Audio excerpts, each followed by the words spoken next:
네가 말하기를 나는 부자라 부유하여 부족한 것이 없다 하나 내 곤고한 것과 가련한 것과 가난한 것과 눈먼 것과 벌거벗은 것을 알지 못하도다.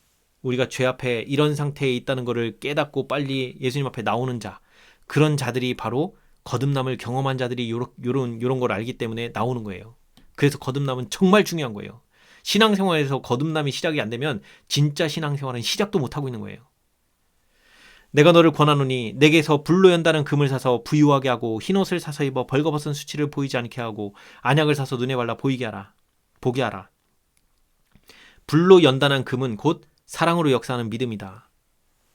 요 불로 연단한 금, 요게 뭐예요? 이게 시련과 고난이에요. 시련과 고난 가운데 처박혀서 거기서 하나님을 의지하는 걸 경험해야 되는데 내 고집대로 하다가 어디까지 가요? 이제는 정말 죽고 싶은 마음까지 드는 거예요.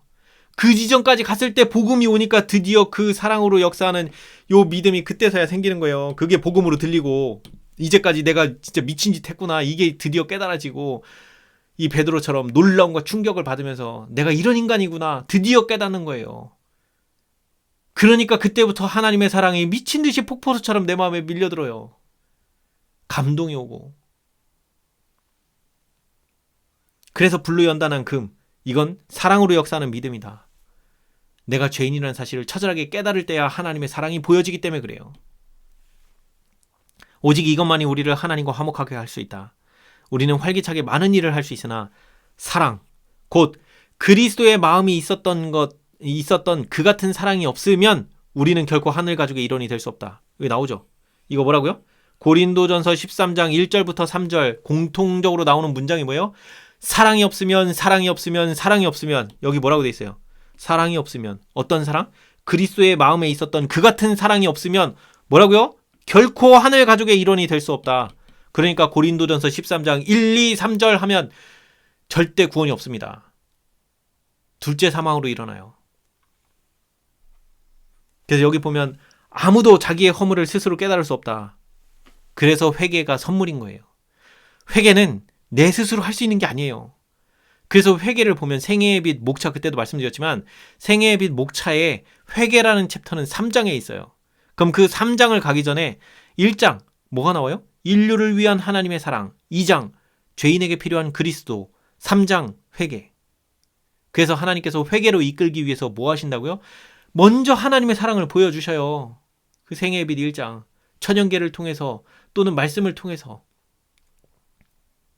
그래서 그 하나님의 사랑을 깨닫고 보게 되기 시작하면 그렇게 하지 못하는 나의 죄됨이 보여지면서 2장 내가 드디어 죄인이라는 사실을 자각할 때 내가 예수님이 필요하구나 이걸 깨닫고 나오면 예수님 앞에 나와서 예수님 제가 죄인이 맞아요 할 때 회개의 선물이 주어지는 거예요. 이 세리처럼 울며 통회하며 하나님 앞에 나올 때 그때 드디어 자기의 이 죄됨을 온전히 보기 때문에 자기가 죄인이라는 사실을 깊이 깨닫기 때문에 그래서 여기 뭐라고 나와요? 아무도 자기 허물을 스스로 깨달을 수 없다고요. 자기 허물을 스스로 깨달을 수 없는데 남이 자기 허물을 지적하면요. 열받는 거예요. 이거 하나님께서 깨닫게 해주시고 하나님께서 인도하셔야 돼요. 그래서 사람 마음은 사람이 못 바꿔요. 나의 마음도 내가 못 바꾸는 주제에 남 그 결함 지적해갖고 저 사람 마음 바뀌길 원하면서 지적해봐요. 피 터지게 싸우고 끝날 겁니다. 중내산해하다 끝날 거예요. 절대 그 사람 마음 안 바뀌어요. 그래서 사람 마음 바꾸시는 거는 오직 하나님에 의해서만 바뀌는데 뭐 할 때? 내가 충성할 때 내 주변의 사람들의 마음에도 변화가 일어나요. 그거 확인해 볼까요? 계시록 12장 7절 화이주석 볼게요. 계시록 12장 7절의 화이주석을 보시면 하늘에 있었던 전쟁 말고 요 밑에 보면 마음이 마음에 끼치는 영향이라고 있어요. 읽어보겠습니다. 사단은 매우 기만적인 방법으로 일을 하였기 때문에 그가 반복해서 가르친 그의 뜻을 그것을 받아들인 자들의 마음에서 충분히 발전될 때까지는 처리할 수가 없게 되었다. 마음에 끼치는 마음의 영향은 그것이 성화된 영향일 때에는 선한 것을 장려하는 강력한 힘이 되지만 그것이 하나님을 대적하는 자의 손에 있을 때에는 그의 조금도 못지않게 악을 위하는 강력한 힘이 된다. 사단은 이 능력을 천사들의 마음속에 악을 주입하는 일에 이용하였다. 그리고 그는 그것을 우주의 유익을 추구하는 것으로 보이게 하였다. 루스벨은 기름 부음을 받은 그룹으로서 매우 높임을 받아왔고 하늘 천사들의 사랑을 많이 받았기 때문에 그들에게 미치는 그의 영향력은 강력한 것이었다. 많은 천사들이 그의 말에 귀를 기울였고 그의 말을 믿었다. 하늘에 전쟁이 있으니 미가엘과 그의 사자들이 용으로 더불어 싸울새 용과 그의 사자들도 싸우나 이기지 못하여 다시 하늘에서 저희 있을 곳을 얻지 못한지라. 하늘에서 추방당한 후에 그는 이 세상에다 그의 왕국을 세웠다. 그때 이후로 그는 인간을 미혹하여 하나님께 충성을 다하지 못하게 하려고 지칠 줄 모르고 노력하고 있다. 그는 하늘에서 사용했던 힘, 마음이 마음에 미치는 영향과 꼭 같은 힘을 사용한다. 사람들은 그들의 동료들을 유혹하는 유혹자가 된다. 사단에게서 온 강력하고 타락해 하는 의견들을 마음에 품고 그들은 압도적 능력을 능수능란하게 행사한다. 여기 보면 마음이 마음에 끼치는 영향 보이시죠? 뭐라고요? 마음에 끼치는 마음의 영향은 그것이 성화된 영향일 때는 선한 것을 장려하는 강력한 힘이 되는데 반대로 그것이 하나님을 대적하는 자의 손에 있을 때는 그에 조금도 못지않은 악을 위하는 강력한 힘이 된다. 즉 오늘 내가 말하고 행동하는 이 모든 것이요 하나님에 의해서 내 마음이 변화되고 거듭남을 경험하고 늘 하나님의 말씀과 가까이 하는 사람이라면 이 선한 능력이 자꾸자꾸 내 주변에 영향력을 끼쳐요. 나도 모르게. 그러나 내가 거듭남을 전혀 경험해보지 못한 상태라면 나의 그 이기적인 사상과 이기적인 정신이 내 주변 사람들에게 계속 끊임없이 영향을 미치고 있는 거예요. 그래서 이 선악간의 대쟁투는 어디서 벌어져요? 이 마음에서 벌어져요. 그런데 여기 뭐라고요? 이 만물보다 거짓되고 심히 부패한 것은 마음이라 누가 능히 이를 알리오마는 내 마음이 부패한 그 상태 이거 깨닫는 게 얼마나 중요한지 아시겠죠? 그리고 아까 그 마음이 마음에 끼치는 그 영향을 생각을 해보면 우리가 하늘에 이 갈 수 있는 존재가 되려면 어떻게 해야 돼요? 저 선한 마음에 영향력을 끼칠 수 있는 상태가 돼야 돼요. 그러려면 반드시 필요한 게 뭐예요? 거듭남을 경험하고 그 이후부터 하나님의 말씀을 늘 가까이 하면서 하나님의 사상을 자꾸 읽고 받아들이면서 그 사상이 내 것이 돼야 돼요. 내 말과 행동으로 이어지는 사상이 돼야 돼요. 그래서 여기도 보면 자 여기 하늘에서 3분의 1의 천사 그 천사들이 타락할 때 어떻게 타락하냐면 많은 천사들이 이 사단의 말에 귀를 기울였고 즉 사단이 하는 소리를 들었고 그의 말을 믿고 행동한 거예요. 어떻게 행동했어요? 똑같이 반역하는 데 가담한 거예요. 그래서 믿는다는 건 뭐예요? 말을 듣고 그 들은 말대로 행하는 지점까지 가는 게 믿음이에요. 그래서 믿음은 믿는 데서 끝나는 게 아니고 행함까지 나오는 게 믿음이에요. 그래서 우리도 믿음을 내가 머릿속으로 생각만 하고 있는 건 믿음 아니에요. 그것이 내 말과 행동까지 나와질 때 믿음을 행사하는 거예요. 그래서 우리가 중요한 건 여기도 말씀하고 계시지만 내 마음의 부패한 상태를 깨닫고 나의 이 부패한 마음으로는 내 가족 전혀 변화시킬 수 없어요. 내 주변 사람 전혀 변화시킬 수 없어요. 그러니까 먼저 뭐 해야 돼요? 내 주변 사람을 바꾸고 싶으면 내가 거듭나야 돼요. 내가 먼저 거듭나서 하나님의 마음이 내 안에 들어오고 그것이 내 말과 행동으로 나와질 때 내 가족들도 영향을 받고 변화되기 시작해요. 그래서 상대방의 마음을 바꾸려고 시도하는 행위는 거듭남을 전혀 모르는 사람일 모르는 것뿐만 아니라 하나님의 사랑이 뭔지도 모르고 말씀이 어떻게 역사하시는지 전혀 모른 채 행동하는 거예요. 만약에 진짜 하나님을 경험하고 그 거듭남을 경험했다라고 하면 먼저 뭐 해야 돼요? 나부터 쳐 엎드려야 돼요. 하나님 말씀에 순종하는 자리로 가도록. 그렇게 하지 못하는 그 반대급부의 정신이 올라올 때마다 죽도록 기도로 매달려서 하나님 저에게 이 악한 생각이 들어요. 하나님 이 생각 하나님 앞에 내려놓습니다. 하나님께서 가져가 주시고 저에게 없는 새 마음 주셔서 저로 하나님의 말과 행동으로 하나님의 사랑을 드러낼 수 있도록 제 마음에 성령께서 임하여 달라고. 그렇게 해서 내가 먼저 내 말과 행동이 변화되기 시작해야 내 가족도 변화가 일어나기 시작해요. 근데 하루아침에 바뀌지 않습니다. 꾸준히 계속 이 투쟁하는 가운데서 점차 변해가요. 그래서 인내가 필요합니다.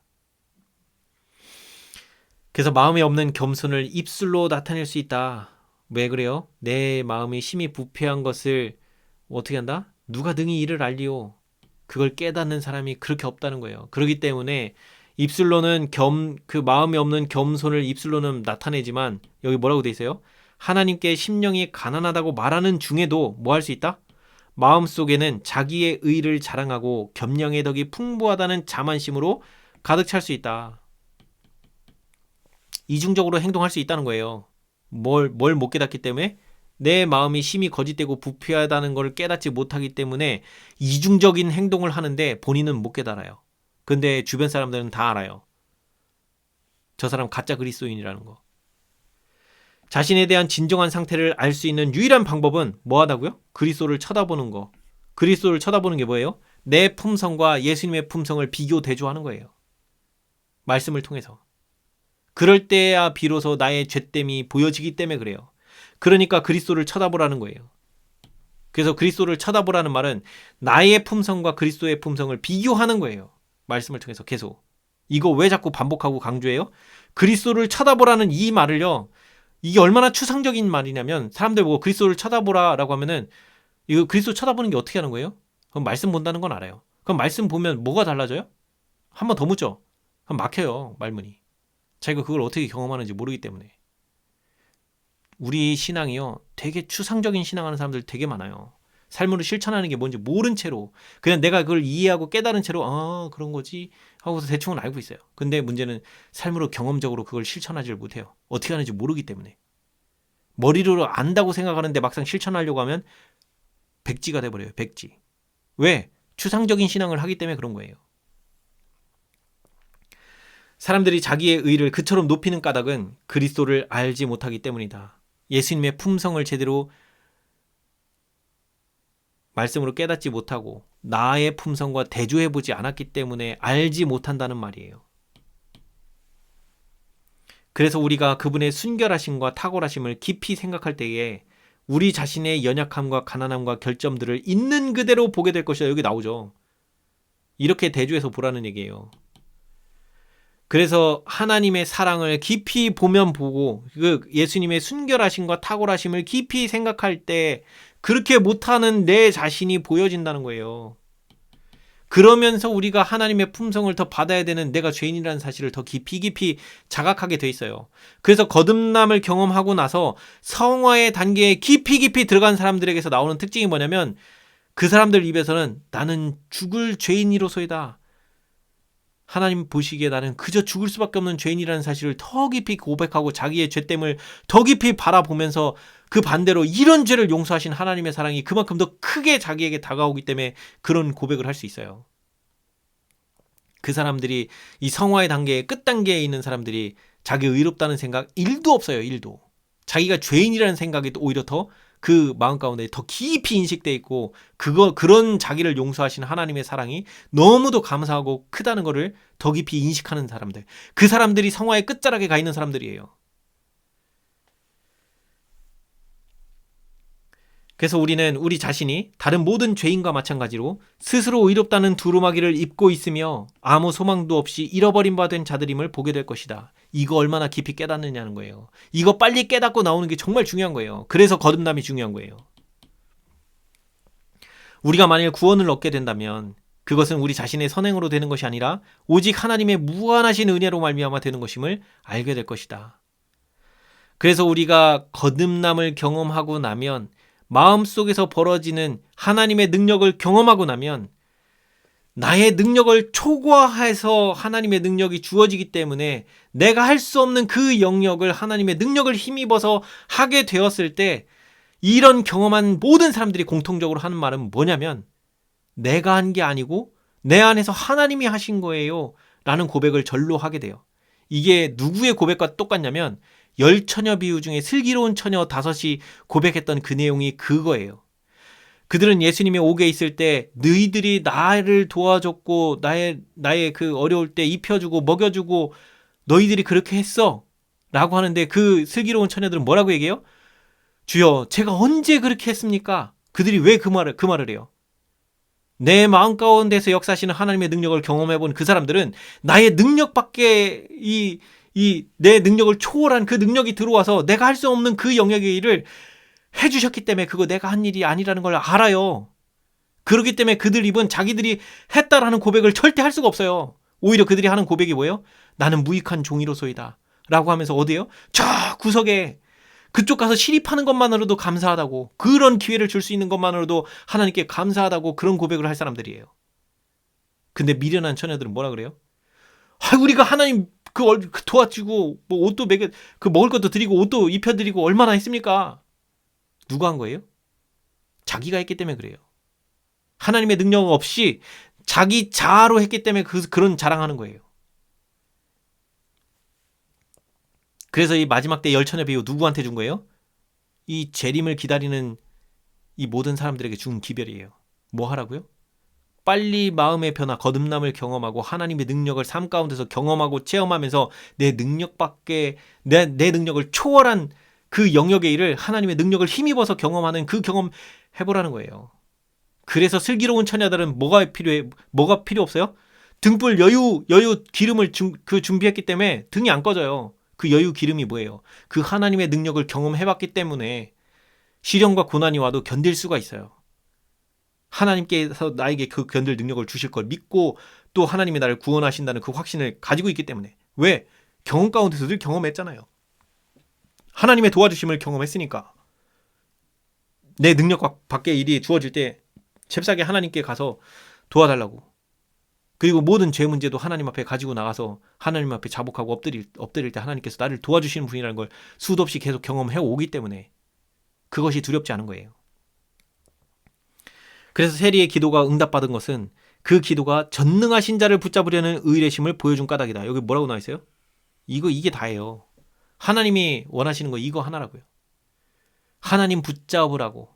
그 선택만 하면 하나님께서 그 다음부터는 도와주신다고요. 적극적으로. 근데 뭐 하라고요? 하나님의 그 전능하신 전능하신 자를 붙잡으려는 이 의뢰심, 요거 어떻게 붙잡으라는 거예요? 불의한 법관을 찾아갔던 그 과부처럼 끈질기게 붙잡으라는 거예요. 끈질기게. 될 때까지. 그래서 세리의 생각에는 자기 자신은 하나님 앞에 아무것도 아니오. 오직 수치스러운 존재일 뿐이었다. 하나님을 찾는 모든 사람도 이러한 자세를 가져야 한다. 그러니까 세리의 심령을 갖지 못하면 구원받지 못해요.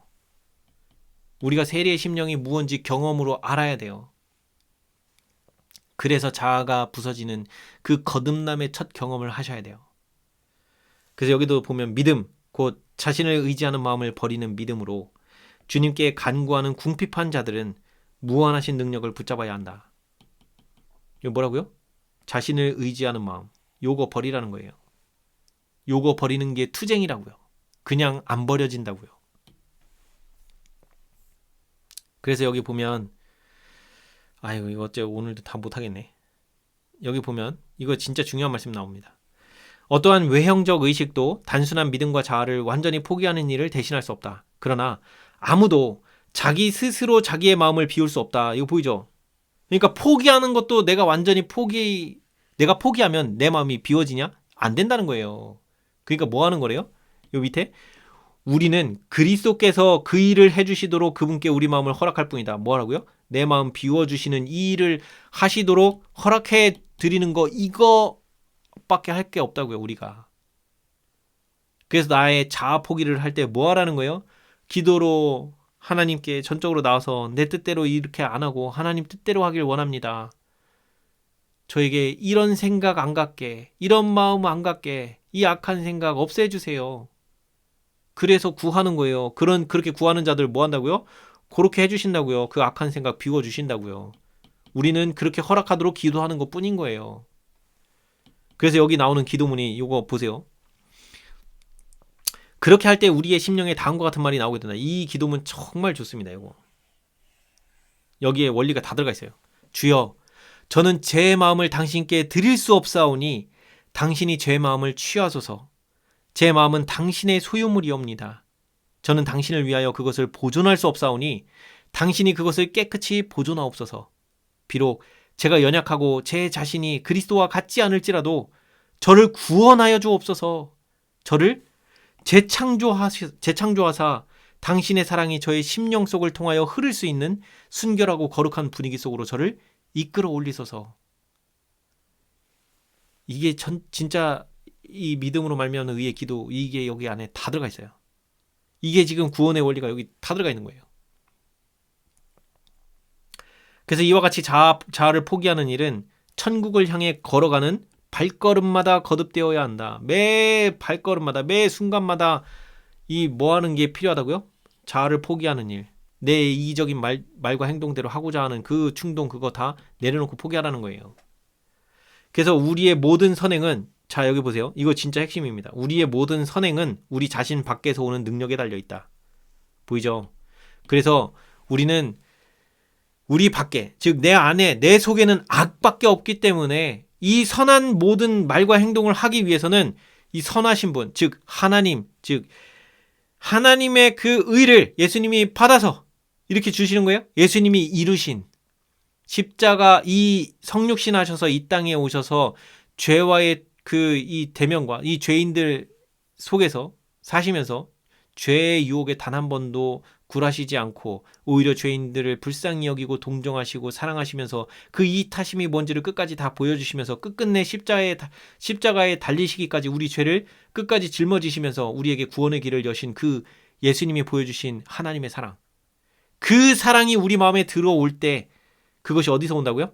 우리의 모든 선행은 우리 자신 밖에서 오는 능력, 그것이 예수님에게 의해서 오는 능력이에요. 그 예수님의 능력이 우리 마음에 올 때에 어떻게 할 수 있다고요? 우리가 선행을 할 수 있다고요. 그러니까 이거를 내가 죄를 안 지으려고 노력하는 그거는 다 쓰레기예요, 쓰레기. 아무짝에 쓸모가 없어요. 구원의 1도 보탬이 안 됩니다. 그러므로 항상 마음으로부터 하나님을 찾는 일, 그리고 끊임없이 간절한 마음으로 죄를 통회하고 자복하는 일, 하나님 앞에서 심령을 낮추는 일, 이게 언제까지 있어야 된다는 거예요? 매 순간마다, 매 발걸음마다 예수님이 재림하시는 그날까지 이것은 우리에게 계속 끊임없이 반복되어져야 될 일이라는 거예요. 이것이.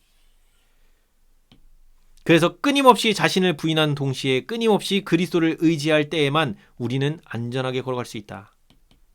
나오죠? 언제까지요? 죽을 때까지, 또는 예수님 재림하시기 전까지. 뭐 하라는 거예요? 끊임없이 나 자신을 부인하고 그때마다 예수님의 능력을 의지하면서 밖에서 오는 능력에 의하여 내가 선행을 하는 것을 늘 경험하며 사는 거예요. 이게 참다운 그리스도인 신앙생활이에요. 그래서 내 말과 행동이 달라진 걸 누가 알아요? 내 주변 사람들이 아는 거예요. 그래서 우리가 예수님께 가까이 나가면 나갈수록 더욱 똑똑하게 그분의 품성의 순결함을 볼 수 있을 것이며 더욱 분명하게 우리의 죄의 심히 가증함을 깨닫게 될 것이다. 이거 보이죠? 예수님께 가까이 가면 갈수록, 즉 나의 자아 포기가 계속 이어지면 하나님의 능력을 계속 경험하다 보면 예수님이 어떤 분인지를 더 깊이 알게 돼요. 그러니까 어떻게 돼요? 예수님의 품성이 어떤지도 더 깊이 깨닫게 되고 그분의 사랑이 어떤 건지도 알게 됨과 동시에 내 죄도 더 죄된 모습이 보여요. 전에는 죄라고 생각하지 않았던 것들이 이제는 그것도 죄로 느껴지고, 까면 깔수록 양파 껍데기인 그 까듯이 계속 내 죄가 드러나죠. 그 전에는 양파 껍질 하나 깠을 때 그 껍데기 하나의 죄밖에 안 보였는데 깠는데 그 안에 것도 또 죄고, 깠는데 또 죄고. 그래서 무슨 현상이 벌어지냐? 자아 포기하는 일이 계속 벌어지면 전에는 죄라고 생각하지 않았던 것들이 이제는 또 죄라고 느껴져요. 내 양심이 더 날카로워지고 예민해지기 때문에 그래요. 말씀으로 인해서. 더 순결해지고 있다는 반증이에요. 하나님의 그 예수님의 품성을 자꾸 더 순결한 그 품성을 바라보니까 내 양심이 더 날카로워져서 전에는 죄라고 생각하지 않았던 그것이 이제는 죄라고 느껴지는 거예요. 그런 일이 더 반복이 된다고요. 계속. 그러니까 어떻게 돼요? 우리의 죄가 심히 가증한다고요. 그리고 나중에는 정말 증오해요. 그 죄를. 그리하여 자신을 높이고자 하는 마음이 더욱더 없어지게 될 것이다. 하나님께서 거룩하다고 인정하는 자들은 자신의 선행을 드러내지 않을 것이다. 그러면서 여기 이제 베드로 이야기가 잠깐 나와요. 베드로는 그리스도의 신실한 사자가 되어 하늘의 빛과 권능을 받음으로 큰 영예를 얻었다. 그는 그리스도의 교회를 세우는 일에 크게 기여하였다. 그러나 그는 자기의 치욕스러운 무서운 경험을 결코 잊지 않았다. 왜요? 얼마든지 자기가 그런 상태로 되돌아갈 수 있다는 거 베드로는 그 한 번의 경험으로 완전히 깨달은 거예요. 다시 예수님을 또 부인할 수 있는 자기 자신의 그 능력 없음을 완전히 봤기 때문에 얼마든지 자기는 그런 실수를 또다시 할 수 있다는 거예요. 그러니까 어떻게 해요? 그 치욕스러운 무서운 경험을 잊지 않고 마음에 새기고 있는 거예요. 그 죄는 이미 용서받았음을 알고 있었고, 그러나 그는 자신을 실족하게 한 그 품성의 약점을 그리스도의 은혜만이 고칠 수 있다는 것도 잘 알고 있었고, 용서받았고 고침받았어요. 그러나 그는 자기 자신에게 자랑할 것이 없음을 알았고, 그래서 이 치욕스러운 무서운 경험을 언제까지 잊지 않은 거예요? 인생 마칠 때까지. 그래서 그것 때문에 어떻게 돼요? 베드로가 십자가에 거꾸로 매달려 죽죠. 그거 왜 그래요? 예수님께 그렇게 한번 저주하고 욕하고 그렇게 했던 그것이 예수님께 너무 죄송하고, 그 자기를 용서해 주신 그 사랑은 감사하고 감사하지만 그런 죄를 지은 자기 자신이 너무 미운 거예요. 그래서 자기 자신을 그렇게 미워하고 그 죄된 자기 자신을 미워하는 저 정신, 그것이 우리 안에 더 깊이 살아있어야 돼요. 그래야 우리가 죄를 짓기를 두려워하고 오히려 하나님께로 돌아갈 수 있어요. 그러려면 뭐가 필요해요? 하나님의 사랑이 필요한 거예요. 이 베드로를 이렇게 회개하고 이렇게 그 자기의 치욕을 잊지 않고 하나님께 충성하도록 그 마음에 충성이 충만할 수 있었던 이유는 그 법정을 뛰쳐나가려고 하기 직전에 바라봤던 그 예수님의 그 용서의 눈빛, 그 사랑의 눈빛을 봤기 때문에 그래요. 우리가 이걸 보는 걸 경험해야 돼요. 그게 거듭남을 경험할 때 그런 걸 보게 된단 말이에요. 그래서 사도나 선지자들 중에 죄가 없다고 주장한 사람은 하나도 없었다. 하나님과 가장 가까이 지냈던 사람들과 알면서 죄를 짓기보다는 차라리 저들의 생명을 기꺼이 희생하고자 했던 사람들과 하늘의 빛과 권능을 받아 영예롭게 되었던 사람들은 자기들의 본성이 악하다는 것을 고백하였다. 보이시죠? 모든 믿음의 조상들, 아담부터 시작을 해서 지금 이 시대까지 살아오는 모든 구원받을 사람들, 그 사람들이 하는 고백은 다 이거예요. 끝까지 고백하는 건 우린 이거밖에 없어요. 이런 나를 구원하셨다니요. 이게 우리가 하늘 가서 하나님 앞에서 왜 면류관을 내려놓고 오직 예수님만 영광 받으시고 높임 받으시라는 왜 그 찬양을 할 수밖에 없는지 우리는 뭘 처절하게 깨닫기 때문에 그래요? 이것 때문에 그래요. 그래서 거듭남의 경험이 얼마나 중요한 건지 몰라요. 근데 이 시대에 이걸 제대로 가르쳐주는 사람이 없어요. 경험해본 사람이 없어서. 그들은 육신을 의지하지 않았고 저희 자신의 의를 주장하지도 않았다. 그러나 그들은 그리스도의 의를 온전히 의지하였다. 이와 같이 그리스도를 쳐다보는 모든 사람도 그렇게 될 것이다. 그리스도인의 경험 가운데서 전진하는 발걸음마다 우리의 회개는 더욱 깊어지게 될 것이다. 그래서 이렇게 깊어진 자들, 그런 사람들, 여기 말씀에 뭐라고 되어 있어요? 에스겔서 36장 31절. 그때에 너희가 너희 악한 길과 너희 불선한 행위를 기억하고 너희 모든 죄악과 가증한 일을 인하여 스스로 밉게 보리라. 베드로가 자기가 저질렀던 그 치욕스럽고 수치스러웠던 그 오점, 그거 끝까지 마음에 새기면서 뭐 한 거예요? 하나님께 충성하기를 포기하지 않은 거예요. 그리고 자기 자신을 그렇게 믿게 본 거예요. 죄 지으려고 하는 그 죄된 욕망, 그걸 미워하는 거예요.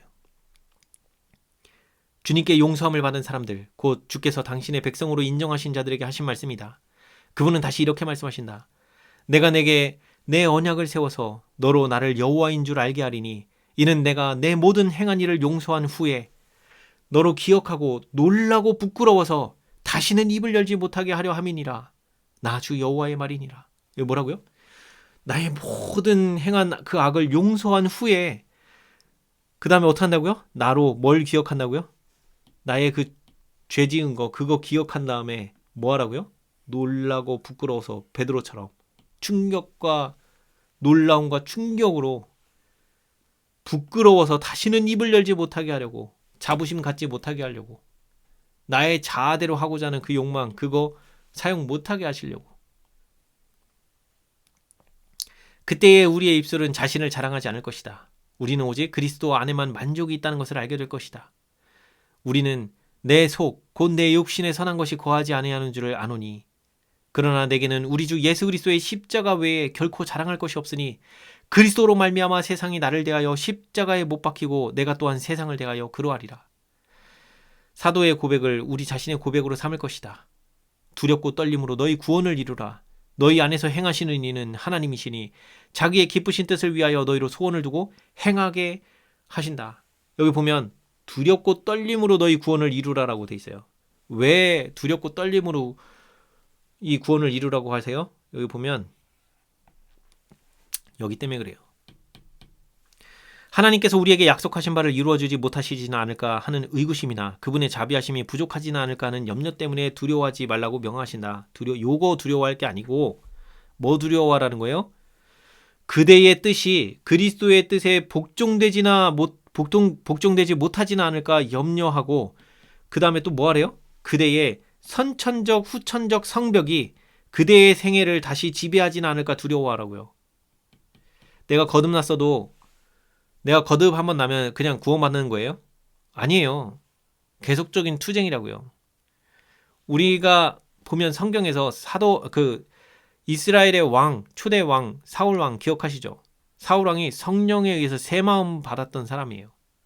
그런데 그 새 마음 받았던 사람이 후천적으로 어떻게 됐어요? 나중에 다시 거듭남 이후에 자기 이기심 쫓다가 망했잖아요. 멸망당했잖아요.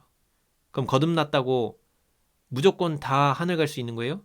아니에요. 누가 끝까지 충성되게 달려가느냐, 거기에 달려 있는 거예요.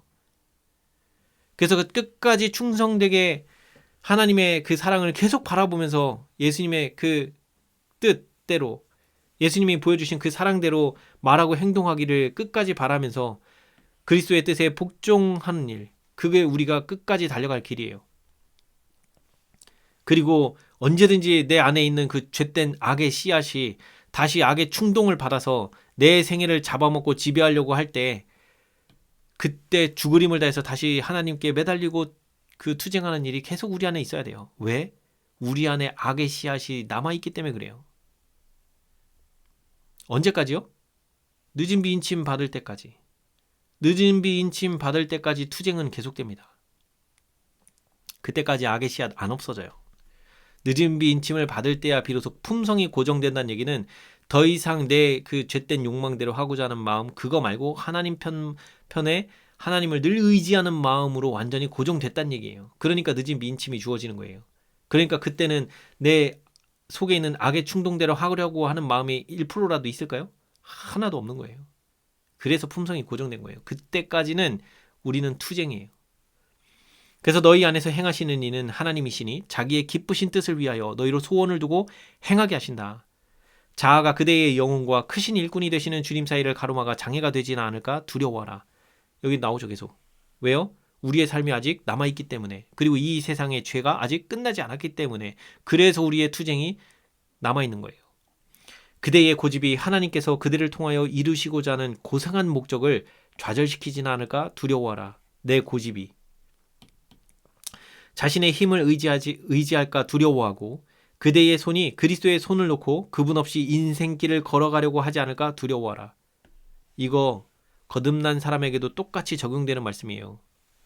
우리가 아무리 거듭났어도 나를 의지하려고 하는 저 정신은 끊임없이 올라와요.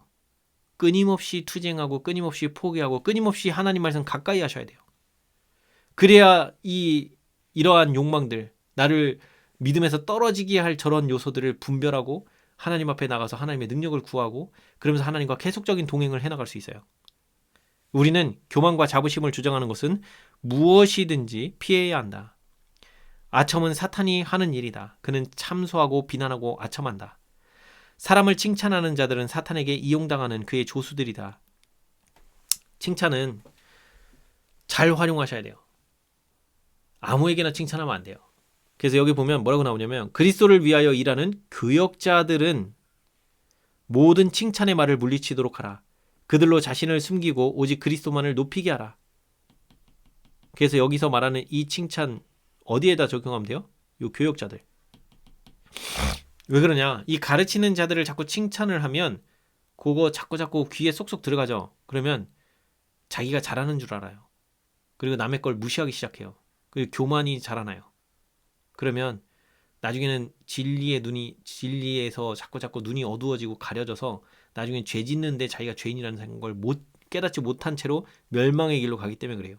이 말씀을 전하는 자들에게 있어서 치명적인 것 중에 하나가 이거예요. 이 변화는 마음의 교만은요 서서히 자라나요. 그래서 진짜 무서운 거예요. 그래서 우리를 사랑하사 그의 피로 우리를 죄에서 깨끗게 하신 그에게로 향하게 하여 만민의 마음에서 우러나오는 찬송이 그분께 올라가도록 하라. 우리가 얼굴에 슬픈 빛을 띠거나 나그네처럼 탄식하는 생애를 사는 것은 뭐 한다고요? 마음에 그리스도를 모시지 않았기 때문이다. 예수님의 마음이 뭔지 경험해보지 못했기 때문에 그러는 거예요. 그래서 마음에 자존심과 이기심이 가득한 자들은 개별적으로 그리스도와 산연합을 할 필요를 느끼지 않는다. 요 자존심과 이기심이 가득하면 뭐 한다고요? 그리스도와 산연합을 할 필요를 느끼지 않는다. 그래서 바리새인과 세리의 그 비유가 그래서 나온 거예요. 그래서 반석 위에 떨어지지 않은 자의 마음은 자기가 완전하다고 자랑한다. 그들은 자기들의 속성을 그대로 가지고 갈 만한 넓은 길로 걸어가기를 원한다. 자신에 대한 사랑과 신망을 얻고자 하는 마음과 칭찬을 받고자 하는 생각은 구주를 저희 마음속에서 내쫓는다. 그러나 우리 안에 거하시는 그리스도는 기쁨의 샘이 되신다. 그러므로 그분을 영접하는 모든 사람에게는 하나님의 말씀이 기쁨의 근원이 된다. 그래서 늘 우리가 삶의 끝까지 하나님의 말씀을 늘 붙잡고 하나님 말씀에 순종하면서 삶으로 실천하고 경험이 되어지는 신앙을 해야 돼요. 말씀만 가까이 하고 실천하지 않으면 아무짝에 쓸모없습니다. 그거는 그냥 단지 종이고 책이고 문자일 뿐이에요. 근데 내 삶에 이것이 적용되고 하나님의 능력을 경험하는 것이 삶에 드러나질 때 그때 신앙의 위력이 나와요. 어떤 건지 경험하실 수 있어요. 그래서 우리도 여기 보면 지존무상하며 영원히 거하며 거룩하다 이름하는 자가 이같이 말씀하시되 내가 높고 거룩한 곳에 거하며 또한 통회하고 마음이 겸손한 자와 함께 거하나니 이는 겸손한 자의 영을 소성케 하며 통회하는 자의 마음을 소성케 하려 함이라.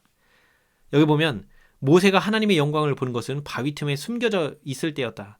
이와 같이 우리도 갈라진 바위 되시는 그분 안에 숨을 때에 그리스도께서는 모세 찔리신 당신의 손으로 우리를 덮어주시고 당신의 종에게 하셨던 말씀을 들려주실 것이다. 보이죠?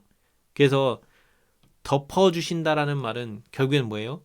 우리 스스로 우리의 죄됨을 가릴 수가 없어요.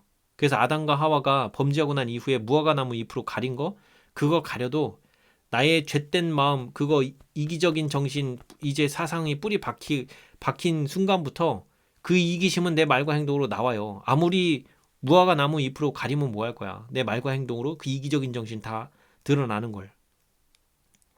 그러니까 여기 보면 예수님의 당신의 손으로 우리를 덮어주신다고 하는 이 말씀은 결국엔 뭐냐면 나의 그 이기적인 말과 행동으로 내뱉고 살아오던 내가 나의 이 이기적인 정신에 문제가 있다는 걸 깨닫고 거듭남을 경험하고 난 이후부터 나의 그 이기적인 목적대로 사용하고자 하는 정신 예수님께 가져가서 그 포기하고 그리고 새 마음 받아서 내 말과 행동에 변화가 일어나서 전에는 그 이기적이고 분노하고 그 짜증내고 막 이런 정신으로 말하고 행동하던 그 정신이 안 나오고 그 대신에 부드러운 말과 부드러운 행동으로 변화된 말과 행동이 나와지는 거.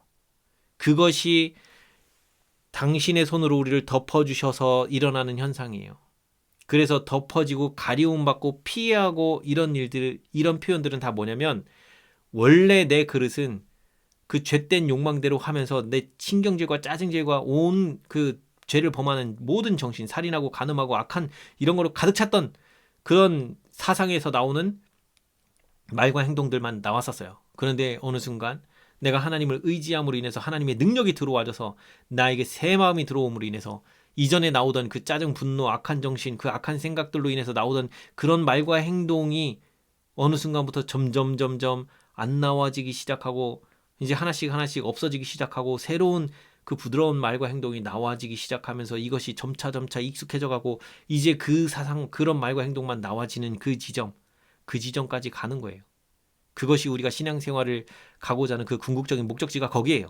그것이 너무도 자연스럽게 되어지는 지점까지. 그랬을 때 그 말과 행동이 변화되는 그걸 보고 하나님에게서 하나님께 피했다, 숨었다, 여기 당신의 손으로 우리를 덮어주셨다. 다 이거 같은 말이에요. 결국에는 뭐냐? 내 마음이 바뀌어야 되는 거예요. 바뀌어야 우리의 말과 행동이 변화되고 바뀐 게 나와요. 그래서 하나님께서는 모세에게 하셨던 것 같이 우리에게도 자비롭고 은혜롭고 노하기를 더디하고 인자와 진실이 많은 하나님이로라. 인자를 천대까지 베풀며 악과 과실을 용서하시는 하나님이심을 친히 나타내 보여주실 것이다. 그래서 구속사업은 사람이 상상하기 어려운 결과를 가져온다. 하나님이 자기를 사랑하는 자들을 위하여 예비하신 모든 것은 눈으로 보지 못하고 귀로도 듣지 못하고 사람의 마음으로도 생각하지 못하였다. 그래서 여기 보면 그리스도의 능력에 이끌린 죄인이 십자가 앞에 나아가 부복할 때에 그는 새로 창조함을 받는다. 자, 여기서 말하는 새 창조가 어떤 창조예요? 마음이에요, 마음. 이기적인 마음에서 이타적인 새 마음이 우리 마음 가운데에 창조되어서 그 이기적인 마음과 투쟁 가운데서 누룩처럼 점점 그 이타적인 마음이 나의 이기심을 완전히 잡아먹고 점령할 때 우리는 완전 새 피조물이 되는 거예요. 그래서 그 새 이타적인 마음이 우리 마음에 심겨지는 거.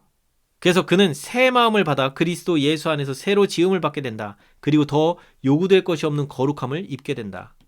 그래서 우리 마음이 완전히 재창조함 받는 거예요. 하나님은 예수 믿는 자를 의롭다 하시는 분이다. 그리고 의롭다 하신 그들을 또한 영화롭게 하셨느니라. 죄로 말미암아 우리가 입은 수치와 타락은 몹시 크다. 그러나 구속의 사랑으로 말미암아 얻을 우리의 영예와 위대함은 더욱더 클 것이다.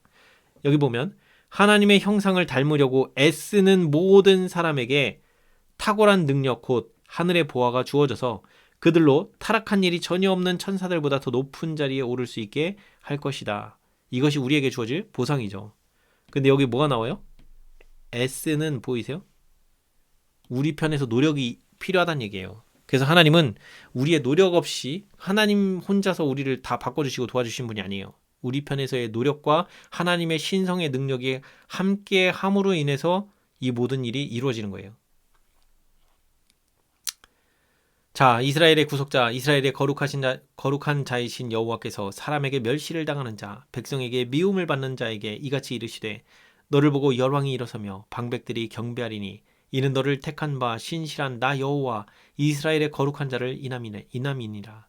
무릇 자기를 높이는 자는 낮아지고 자기를 낮추는 자는 높아지리라. 자, 여기까지 해서 그 실물교훈 13장 두 예배자 이 내용은 끝내도록 하겠습니다. 수고하셨습니다.